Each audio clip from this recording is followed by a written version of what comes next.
Hello friends, நான் தான் உங்கள் அவ்வாஸ் கிச்சன். இன்றைக்கி வீடியோவில் என்ன பார்க்க போகிறோம்னா முறுங்கிற பொட்டுக்கடலை முறுக்கு.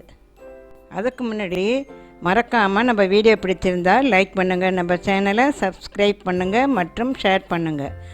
வாங்க வீடியோக்குள்ளே போவோம். தேவையான பொருட்களை செய்முறையிலே காட்டுறேன். இப்போது ஒரு பாத்திரத்தை எடுங்க. அதில் 4 கப்பு பச்சரிசி மாவு போட்டுக்கோங்க.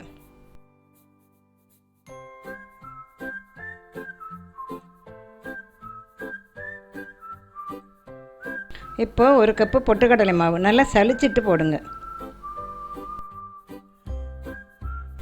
அடுத்து 2 டேபிள் ஸ்பூன் வெள்ளை எள்ளு போடுங்க.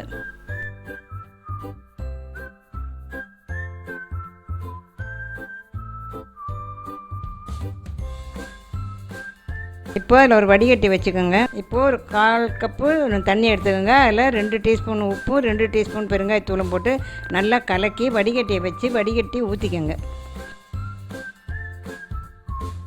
இப்போது முறுக்கு மாவுக்கு ஊற்றுறதுக்காக ஒரு கரண்டி எண்ணெயை சுட வச்சு இன்னும் கொஞ்சம் சூடு வரட்டும். சுட வச்சு நான் ஊற்றுற மாதிரி முறுக்கு மாவில் ஊற்றிக்கோங்க.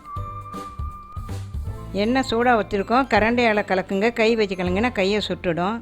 நல்லா பார்த்து கிளறிட்டு அதுக்கப்புறம் தண்ணி தேவைப்பட்டால் கொஞ்சம் கொஞ்சமாக தெளித்து மாவை பிசைஞ்சிக்கோங்க.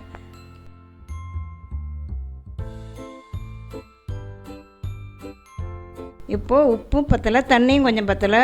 ஒரு கப்பில் 1 டேபிள் ஸ்பூன் உப்பு போட்டு நல்லா கலக்கி வடிகட்டி மாவில் ஊற்றி நல்லா சப்பாத்தி மாவு பதத்துக்கு பிசைஞ்சுக்கோங்க.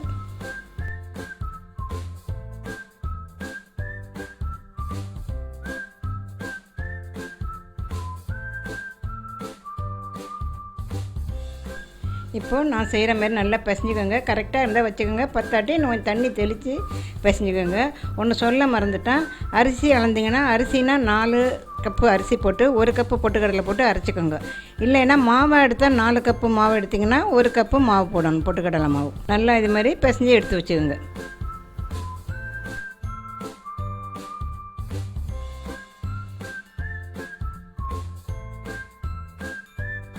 இப்போது ஒரு முறுக்கு உரல் எடுத்துக்கோங்க. அதில் 2 பக்கமும் நல்லா எண்ணெய் தடவிடுங்க.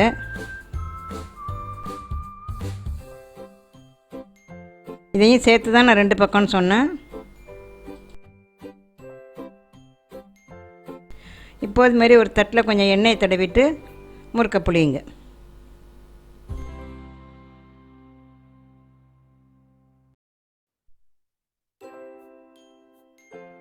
இப்போ அடுப்பில் எண்ணெய் சட்டி வச்சு எண்ணெய் ஊற்றுங்க. எண்ணெய் நல்லா சூடாகட்டும். எண்ணெய் சூடானதும் முறுக்கு போடலாம். இப்போ நல்லா எண்ணெய் சூடாகிடுச்சு. நம்ம தட்டில் புளிஞ்சு வச்ச முறுக்கு எடுத்து எண்ணெயில் போட வேண்டியதுதான். இப்போ மெதுவாக திருப்பி போடுங்க. நான் ஆயில் கொஞ்சம் அதிகமாக ஊற்றிட்டேன், அதனால் கொஞ்சம் உடையுது, பொறன்னு இருக்குது. இப்போது முருங்கிற பொட்டுக்கடலை முறுக்கு ரெடி ஆகிடுச்சு. நீங்கள் சாப்பிட்டு பார்த்துட்டு கமெண்ட்டில் சொல்லுங்கள். மறக்காமல் நம்ம வீடியோ பிடிச்சிருந்தால் லைக் பண்ணுங்கள், நம்ம சேனலை சப்ஸ்கிரைப் பண்ணுங்கள் மற்றும் ஷேர் பண்ணுங்கள். நன்றி, வணக்கம்.